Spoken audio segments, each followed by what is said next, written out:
இந்த கல்லின் மீது எவன் மோதுகிறானோ அவன் நொறுங்கி போவான்.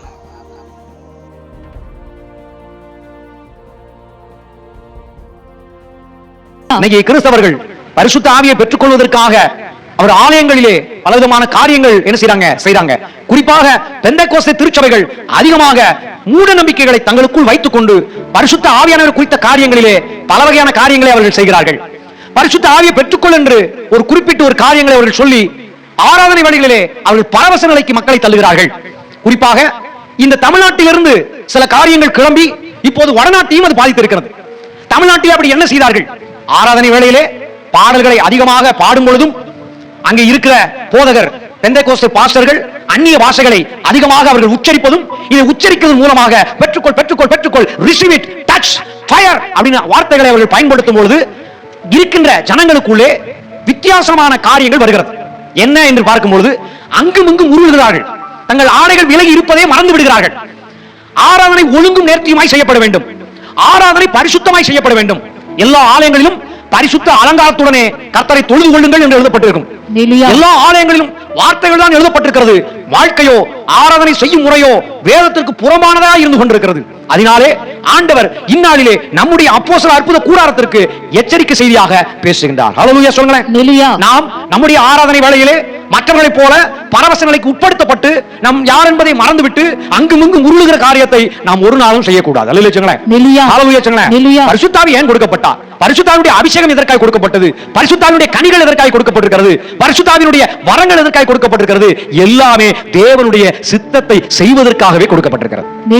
தேவனுடைய சித்தம் என்பது ஆராதனை வேளையில அந்த பெந்தெகோஸ்து பாஸ்டர்கள் போடுற கூச்சல் சத்த நிமித்தமாக இசை வாசிப்பு அதிக வேகமா இருக்கிறதுனால பாடல் பாடுகிறவர்கள் பயங்கரமான சத்தங்களை ஒலிகளை எழுப்புகிறதுனால வருகிற பரவச நிலை அல்ல.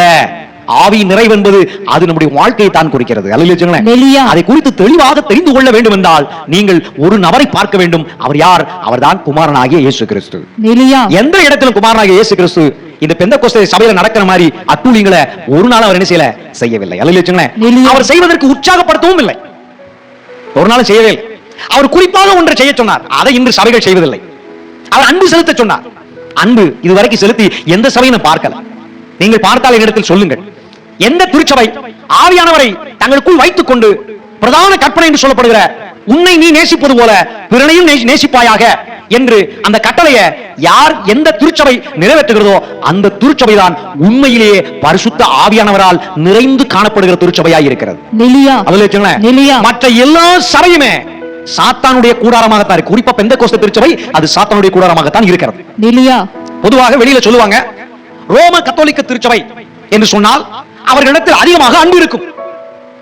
சிஎஸ்ஐ திருச்சபை என்று சொன்னால் அவர்களிடத்தில் உண்மை இருக்கும். பெந்தெகோஸ்தே திருச்சபை என்று சொன்னால் விசுவாசம் இருக்கும் என்று சொல்லுவார்கள். விசுவாசமும் இருக்காது, அன்பும் இருக்காது, உண்மையும் இருக்காது, பரிசுத்தமும் இருக்காது. எதுவுமே இல்லாத ஒரு திருச்சபை என்றால் அது ஒரே ஒரு திருச்சபை தான் உலகத்தில் இருக்கின்ற எல்லா பெந்தெகோஸ்தே திருச்சபை. நாம பெந்தெகோஸ்தே திருச்சபையில நமக்கு எந்த ஒரு பிரிவுமே கிடையாது. நாம் நான் டினாமினேஷன் கிறிஸ்டியன்ஸா இருக்கிறோம். எந்த ஒரு பிரிவையும் சாராதபடி கிறிஸ்துவோடு கூட ஐக்கியப்பட்டிருக்கிற கிறிஸ்துவின் சபையாராய் நாம் இருக்கின்றோம். கிறிஸ்துவின் சபையை பேர் வச்சு இயங்குறாங்க. சர்ச் ஆஃப் கிரைஸ்ட் சொல்லி வச்சிருக்கிற அந்த கூட்டமும் நாம் அல்ல. உண்மையாய் சத்தியத்தை அறிந்து கொள்ள வேண்டும். உண்மையாய் சத்தியத்தை அறிந்து கொள்ள பிற்பாடு உண்மையாய் நாம் வாழ்க்கை வாழ வேண்டும். உண்மையை வாழ்க்கை வாழ்கிறவர்கள் இயேசுவை விசுவாசிப்பார்கள். பரிசுத்த ஆவியுடைய ஏவுதலின்படி அவர்கள் வாழ்க்கை வாழ்வார்கள். அவர்களை பார்க்கும் போதே தெரியும் இவங்க தான் உண்மையான கிறிஸ்தவங்க தெரியும். இனிமே ஜனங்கள் நம்மளை பார்க்கும்போது இவங்க தான் உண்மையான கிறிஸ்தவங்க என்று நம்மை பார்த்து கையெடுத்து கும்பிடுகிற நாள் வரப்போகிறது. சபை மூட நம்பிக்கைகள் விடுதலை ஆக ஆக ஆக வெளியில் இருக்கிற ஜனங்கள் நம்மை கையெடுத்து கும்பிடுவார்கள். அவர்களை போலல்ல, இவர்களை போலல்ல, மற்றவர்களை போலல்ல, இவர்கள் வித்தியாசமாக இருக்கிறார்கள், இவர்களிடத்தில் அன்பு இருக்கிறது, இவர்களே உண்மையான கிறிஸ்தவர்கள் என்று எல்லோரும் போற்றக்கூடிய அளவுக்கு சாட்சி கொடுக்கிற அளவுக்கு கர்த்தர் நம்மை மாற்றப் போகின்றார். இந்த அப்போஸ்தலர் அற்புத கூடாரத்தின் எல்லா கிளை சபைகளும் இப்படியாக அன்பின் திருச்சபையாக ஆவியானவர் நடத்தும் திருச்சபையாக மாறப்போகிறது.